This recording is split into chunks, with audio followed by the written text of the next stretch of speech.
આદેશ 2024 અને ગુજરાતની 26 બેઠકમાંથી 25 બેઠક પર ભાજપે જીત હાંસિલ કરી છે, એટલે કે લીડમાં આગળ વધી રહ્યું છે. હજુ પરિણામ તો સાંજ પડતા આપણને સ્પષ્ટ થશે, પણ ખાસ કરીને એક બેઠક ગુમાવી છે. વાત કરીએ ગાંધીનગર કમલમ ખાતે મુખ્યમંત્રી ભૂપેન્દ્ર પટેલ પહોંચ્યા છે. ભાજપ પ્રદેશ પ્રમુખ સી.આર. પાટીલ પણ કમલમ ખાતે પહોંચ્યા છે.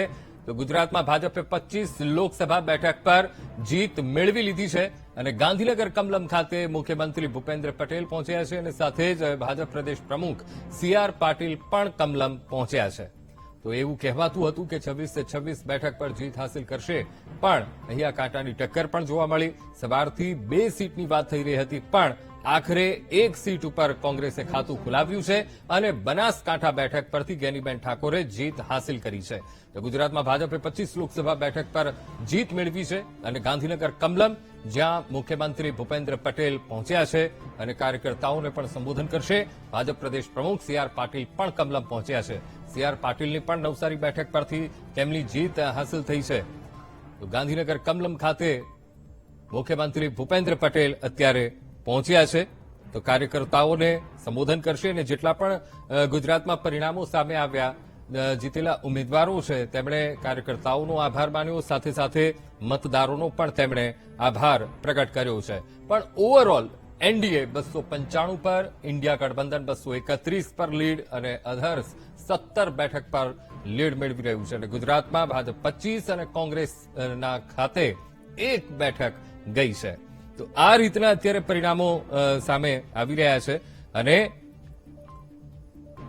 ઓવરઓલ ઉત્તર પ્રદેશની જો વાત કરવામાં આવે, ઉત્તર પ્રદેશમાં બીજેપીએ ભારે દમખમ સાથે પ્રચાર પ્રસાર કર્યો હતો, પણ ત્યાં સપાએ જોરદાર ટક્કર આપી. વાત કરીએ કર્ણાટકની, તો કર્ણાટકમાં ભાજપને 18 બેઠક, કોંગ્રેસને 10 અને જેડીએસને 0 બેઠક. આસામ પર ભાજપની સ્થિતિ મજબૂત છે, 10+, એટલે લીડ મેળવી રહી છે. અને સાથે સાથે દમણ દીવ, જ્યાં અન્ય 1 બેઠક, અને દાદરાનગર હવેલી, ત્યાં ભાજપ 1 બેઠક તેમણે જીત હાંસિલ કરી છે.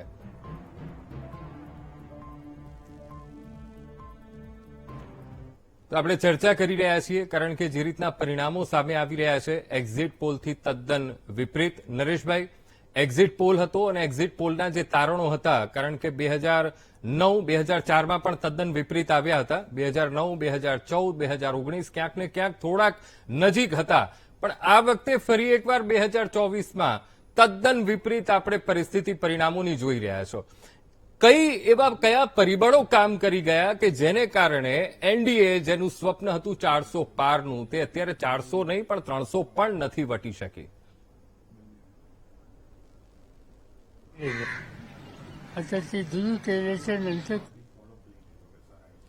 પહેલી વાત એ છે કે એક્ઝિટ પોલ ની વાત કરીએ તો એક્ઝિટ પોલ જે લેવામાં આવે એ સૌથી મહત્વની બાબત એ છે કે એ કયા પ્રકારે કેટલા પ્રામાણિકપૂર્વક કરવામાં આવે છે, એ જમીન સ્તર સુધી જાય છે કે નહીં, અને એના જે સેમ્પલ સાઇઝ એ કેટલી છે. બીજું કે આપણે ત્યાં માત્ર 2 પક્ષની ચૂંટણી લડવાની હોય તો માની શકાય કે ઘણા અંશે તમે એક્ઝિટ પોલ પર પહોંચી શકો. કોઈક એવી લહેર હોય, કોઈ એવો મુદ્દો હોય તો એ પ્રકારે થતું હોય. મને લાગે ઘણી વખત એક્ઝિટ પોલમાં આપણે ત્યાં મતદારો સાચું કહે છે કે નહીં એ પણ અઘરું હોય છે. કોઈ મતદારો પોતે બોલી પણ ન શકતા હોય ને કદાચ માઇક સામે અથવા જે કોઈ પૂછવા આવે એને અલગ પ્રકારનો પોતાનો વાત રજૂ કરતા હોય, એ બની શકે છે.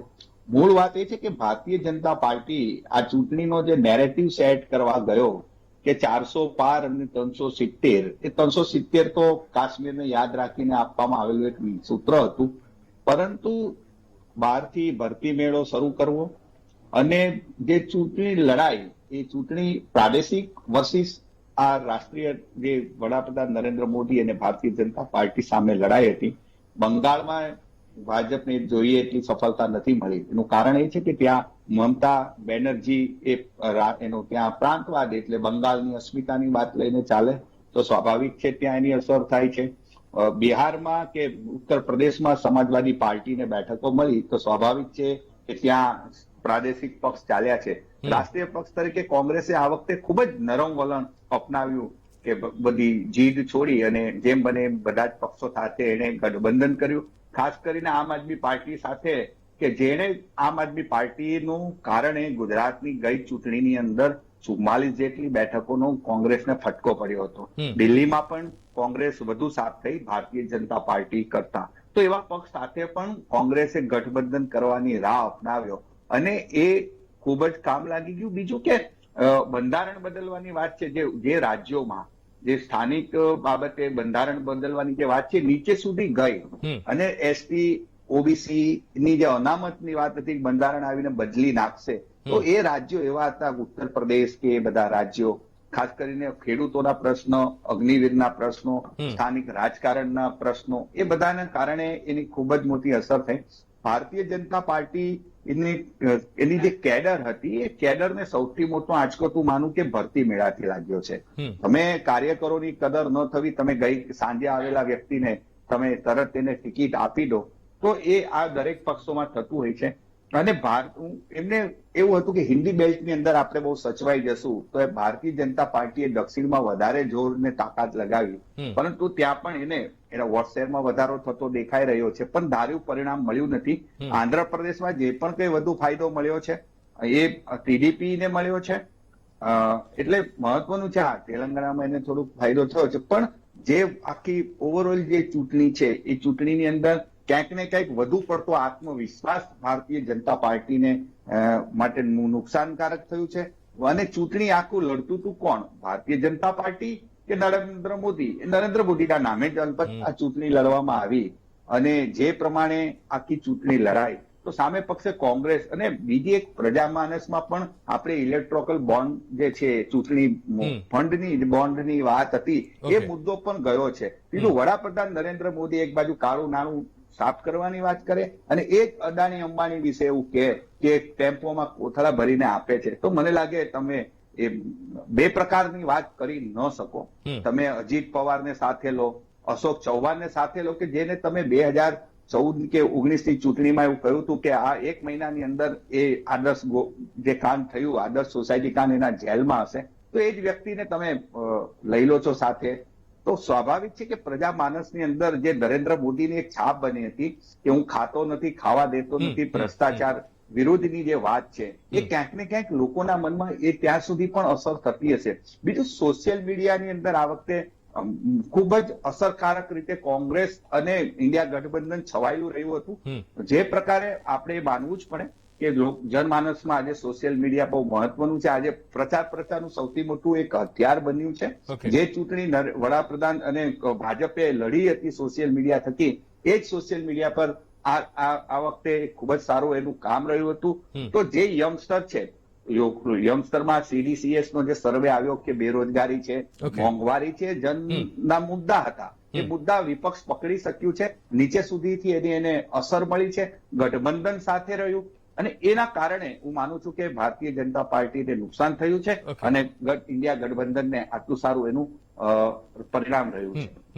જીતેન્દ્રભાઈ, વાત કરીએ મહારાષ્ટ્રની 2019ની પરિસ્થિતિ એ હતી કે ખૂબ સારા પરિણામ ભાજપને મળ્યા હતા ઇલેક્શનમાં. 41 બેઠક ઉપર ભાજપે જીત હાંસિલ કરી હતી અને અત્યારે પરિણામો તદ્દન 2019ની પરિસ્થિતિએ જો તુલના કરીએ તો ખૂબ જ વિરોધાભાસ જોવા મળી રહ્યો છે. કયા કારણો, એવા કયા કારણો કે જે કારણો સુધી ભાજપ નથી પહોંચી શકી? આ ખાસ કરીને મહારાષ્ટ્રની જે અધર્સ જે બેઠકો છે, અધર્સ પાર્ટી છે, એ પાર્ટી અત્યારે મજબૂત સ્થિતિમાં જોવા મળી રહી છે. કયા કારણોને ચૂક્યા છો? જો સાચી વાત છે, મહારાષ્ટ્રમાં મેં 2-3 રાજ્યોની વાત કરી, તો ઉત્તર પ્રદેશ, હરિયાણા અને મહારાષ્ટ્રમાં અમે અપેક્ષિત પરિણામો નથી મેળવી શક્યા. પરિણામોની બૂથવાર અભ્યાસ થાય, વિધાનસભા સીટ વાર અભ્યાસ થાય અને લોકસભા સીટ વાર અથવા પ્રદેશવાર અભ્યાસ થશે ત્યારે એની ડિટેલ ખબર પડશે કે કેવી રીતે અમે ક્યાં ઉણા ઉતર્યા છીએ. ભારતીય જનતા પાર્ટીએ પાન ઇન્ડિયા આમનું કવરેજ વધાર્યું છે, વોટ શેર વધાર્યો છે, પણ ક્યાંક અમારા પરંપરાગત બેઠકોમાં અમે ગુમાવ્યું પણ છે. સાથે સાથે નવા પ્રદેશો એટલે રાજ્યોની જે બેઠકો છે, 3 રાજ્યોમાં સરકાર પણ નવી બની છે.